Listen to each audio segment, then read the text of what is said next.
Selamat siang para netizen dimanapun kita berada, salam inspirasi bagi kita semua. Ya, pada akhirnya ya efek Jokowi efek pada akhirnya luntur begitu. Bahwa elektabilitas PSI hari ini sangat rendah. Bayangkan separi politik dari seorang mantan presiden, yakni Joko Widodo ini begitu kan ya, ke sejumlah daerah-daerah selama 2 bulan terakhir belum memberikan dampak signifikan terhadap elektabilitas Partai Solidaritas Indonesia ini yang dipimpin ya oleh anak bungsunya yakni Kaisang Pangarep begitu. Meskipun sudah keliling, nampaknya PS ini bisa saja gagal ya lolos ya di parlemen karena kita lihat saja presidensial parlemen threshold ini sangat dibutuhkan sekali begitu. Yang kabarnya para pendukung-pendukung PSI atau pendukung-pendukung PSI selama ini masih sebatas hanya 5 jutaan begitu kan ya, belum nyampe ke angka 4,4% begitu.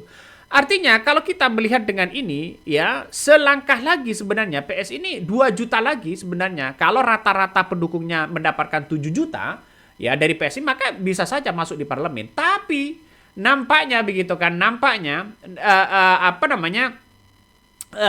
Gibran ya terus kemudian PSI ini menjadi ancaman yang sangat luar biasa kalau Jokowi ya gagal parlemen PSI tidak masuk di parlemen begitu kan, menandakan bahwa wah bisa saja menjadi gelandangan politik ini begitu. Bisa saja begitu, karena kita lihat saja seperti yang disampaikan oleh Adi Prayitno begitu nggak. Jika PS ini gagal, Gibran itu tidak akan maju Pilpres 2029. Ya, kartu politik Jokowi itu selesai sudah. Ya, makanya banyak pengamat-pengamat yang sudah mengatakan seperti itu begitu kan, ya. Dan sekarang 2 bulan dari Jokowi keliling Indonesia belum ada signifikan begitu. Nah, makanya banyak yang meramal bahwa nasib Jokowi dan Gibran jika PSI gagal lolos di parlemen, ya bisa saja menjadi gelandangan politik. Padahal kita tahu begitu sosok dari seorang Jokowi ini kan sudah keliling. Ya, mulai keliling dari NTB, ya, NTT begitu kan. Mana lagi begitu yang mau keliling. Tapi belum memberikan dampak yang signifikan bagaimana partai PSI untuk naik begitu kan. Secara elektabilitas dan popularitas itu masih jauh dari rata-rata. Nah, ini banyak yang kemudian mempertanyakan hasil survei itu. Benar nggak bahwa partai PSI ya batas di parlemennya 4,1% begitu ya. Ini kan pada akhirnya mempertanyakan begitu kan ya. Gibran juga posisinya jauh dari Anies Baswedan ya, dari Deddy Mulyadi, dari Prabowo begitu jauh. Apa yang mau menjadi nilai tawar di situ? Maka elektabilitas PSI ini kabarnya sangat rendah dan Jokowi efek ini sudah mulai luntur. Banyak yang mempertanyakan seperti itu. Artinya apa? Artinya secara tidak langsung bahwa ya ini masih jauh begitu kan ya. Kalau toh pada akhirnya lihat survei misalnya begitu kan. Survei dari IPO begitu atau IPO begitu kan ya. Elektabilitas PSI ini hanya cuma 1,9%. Menandakan bahwa PS ini bisa anjlok.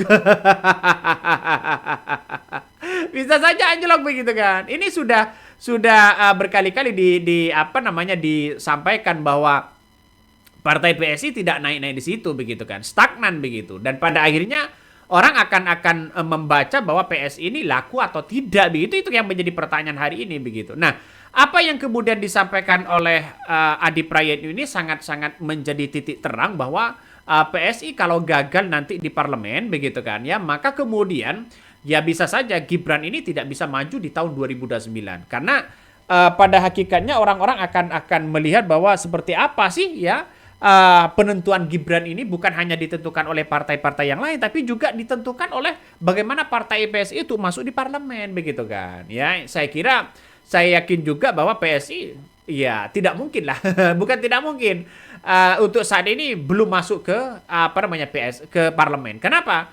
Karena Jokowi berkuasa saja masih belum mampu untuk mengantarkan PSI begitu ke parlemen begitu. Coba kita baca, tonton apa yang disampaikan oleh Edi Prayitno seperti ini. Pertarungan dari partai-partai baru seperti PSI itu pada struktur dan caleg, Bang. Memang sangat kelihatan jomplang ya struktur caleg-caleg PSI dibandingkan dengan partai yang sudah established lama. Jomplang. Iya. Yang muncul itu dan punya nama besar rata-rata hanya di Jakarta. Dulu ada Samara, hanya ada Grace, kemudian ada Valdo Maldini, kemudian ada Uki.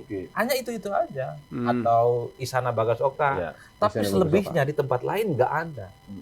Nggak ada. Kalau partai lain, jangankan Golkar, jangankan PDIP, jangankan Gerindra, sekelas PAN, kemudian sekelas misalnya Demokrat, itu punya nama besar semua. Dan itu terdistribusi secara merata di setiap provinsi. Jadi kalau PSI ingin besar di 2029, tentu jangan hanya mengepung ibu kota. Nah, tapi jangan gini, hanya kepung Jakarta, tapi kepunglah provinsi-provinsi lain yang saya kira setiap dapilnya itu minimal terisi 1 kursi. Nah, itulah yang kemudian disampaikan oleh Adi Praitno. Masalahnya adalah Jokowi efek itu sudah tidak bergemurah lagi. Ya, efek-efek Jokowi efek itu sudah mulai luntur hari ini begitu kan. Sehingga banyak orang-orang yang melihat itu begitu. Nah, saat ini publik ini sudah sadar nampaknya dan paham, bahkan tertawa begitu kan ya ketika mengetahui bahwa ya approval rating ya Jokowi selama 10 tahun ya banyak yang kemudian belum memberikan dampak signifikan kepada partai PSI. Makanya partai PSI ini sangat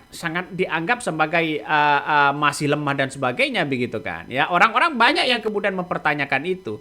Kalau Jokowi efeknya luntur, nasibnya bagaimana? Ya wallahu alam, PSI tidak bisa ya lolos di parlemen karena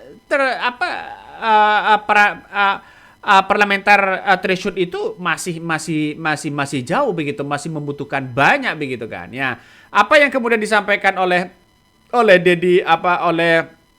Adi Praitno tadi nampaknya benar begitu kan ya, secara hitung-hitungan begitu kan ya. Makanya 1,9 itu kan itu masih jauh membutuhkan ekstra yang sangat luar biasa begitu. Nah, banyak pengamat yang kemudian membicarakan ya soal safari politik dari Jokowi begitu. Kalau 2029 PSI ya tak besar atau tidak lolos di parlemen, Gibran tidak bisa maju di Pilpres ya.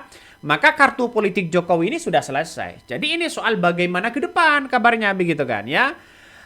Ada salah satu pengamat yang kemudian mengatakan bahwa di atas kertas menjelang tahun 2029 akan bermuncul koalisi-koalisi baru ya partai politik. Apalagi ambang batas calon presiden 20% ya sudah hilang. Semua parpol bisa mengajukan calon presiden atau capres atau cawapres. Mestinya semua parpol yang ikut pemilu, terutama yang paling ya jagoannya bisa maju, ya bisa saja di situ dimajukan begitu. Bukan tidak mungkin ada empat parpol begitu yang akan mengusung begitu. Tapi kan ini kan kalkulasi politik begitu. Nah, ini kesempatan sebenarnya seperti partai PAN, seperti partai P3 begitu kan, ya. Berkoalisi begitu. Partai-partai Islam berkoalisi begitu. Nah, pertanyaannya siapa tokohnya? Makanya yang dilirik itu adalah tidak lain dan tidak bukan ya siapa lagi kalau bukan Anies Baswedan. Karena 3 orang inilah sebagai top of mind. Ya, salah satunya adalah Prabowo, ya Deddy Mulyadi dan Anies Baswedan. Elektabilitas Gibran jauh begitu kan. Makanya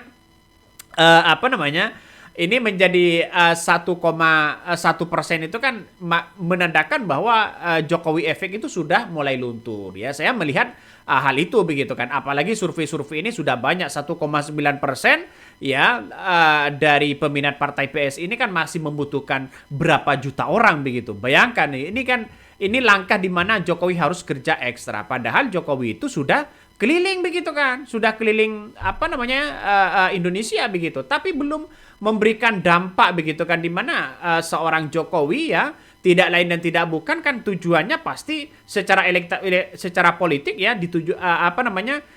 secara politik, maka dia tujuannya secara logika begitu kan ya mengantarkan Gibran ke tahun 2029 kan, orang pasti berpikir seperti itu. Nah, banyak orang sudah ya ngapain sih repot-repot capek-capek ya karena pemilu masih jauh begitu kan. Era Presiden Prabowo Subianto ini masih banyak dihadapkan dengan ekonomi, dengan politik begitu kan, ya dengan berbagai macam hal begitu. Di satu sisi Pak SBY begitu kan, ya tidak pernah seperti Jokowi. Ya tidak pernah, dia lebih memikirkan bagaimana ekonomi kita, ya, bagaimana kebersamaan begitu kan.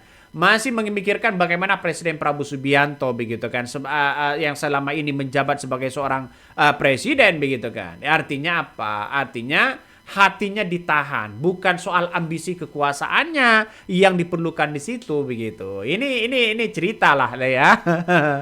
Jadi saya kira bahwa Jokowi efek akan semakin runtuh begitu kan ya. Partai PSI tidak bisa diharapkan lagi masuk di parlemen. Wih. Oke, mungkin itu yang kami sampaikan ya. Tonton terus di channel Khodari Podcast Rakyat ini, jangan lupa di subscribe.